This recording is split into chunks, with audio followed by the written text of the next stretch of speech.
People are now doing what health officials have spent months trying to get them to not do, which is congregate in large crowds. And now we're seeing that in city after city after city. This is very concerning, and we know once people get out and about, we're going to see a spike. This makes it even more likely to have a spike. And the two biggest things we're concerned about are the amount of gatherings and the time people are in contact with each other. That combination is something that's going to make the coronavirus cases go up. On top of that, a lot of yelling, a lot of screaming and spitting.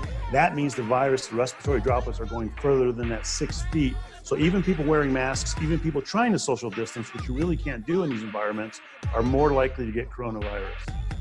If you were out protesting last night, you probably need to go get a COVID test this week, because there's still a pandemic in America that's killing Black and brown people at higher numbers. Yes, protest. Yes, express your outrage. But be responsible, because the last thing we want to do is see a spike in the number of COVID cases. A lot of the protesters are so annoyed they don't want to hear about COVID anymore. COVID is yesterday's news. No, COVID is still a problem. And COVID still kills also. You're out here despite knowing there is this global pandemic and health experts are asking people to stay home. Does that scare you at all about protesting with so many people out and about?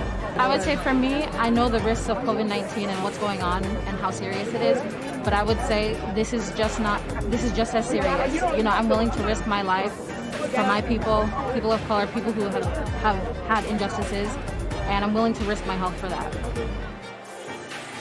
You're both medical students, correct? Yes. So you all understand better than anyone the health risks right now of being in large crowds. Right. Does that make you feel uncomfortable when it comes to protesting? I think that it's definitely a concern to be had. I think as far as what I try to do is I try to stay a little bit of distance from people. I wear my mask. I try not to be around people who aren't wearing their masks. I just think it's important to be here. Yeah, I think the benefits of being out here definitely outweigh the risks. That the epidemic of racism is more threatening than the pandemic of COVID? Of course. It's been going like this for years. Yes, we have the pandemic, and it's killing thousands of Americans. But our country was founded on slavery. It was founded on killing black men, innocent black men. So it's I believe that the racism is causing more damage than the pandemic right now.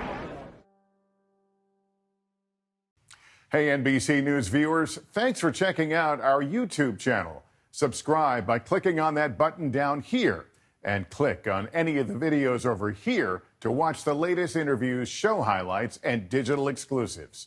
Thanks for watching.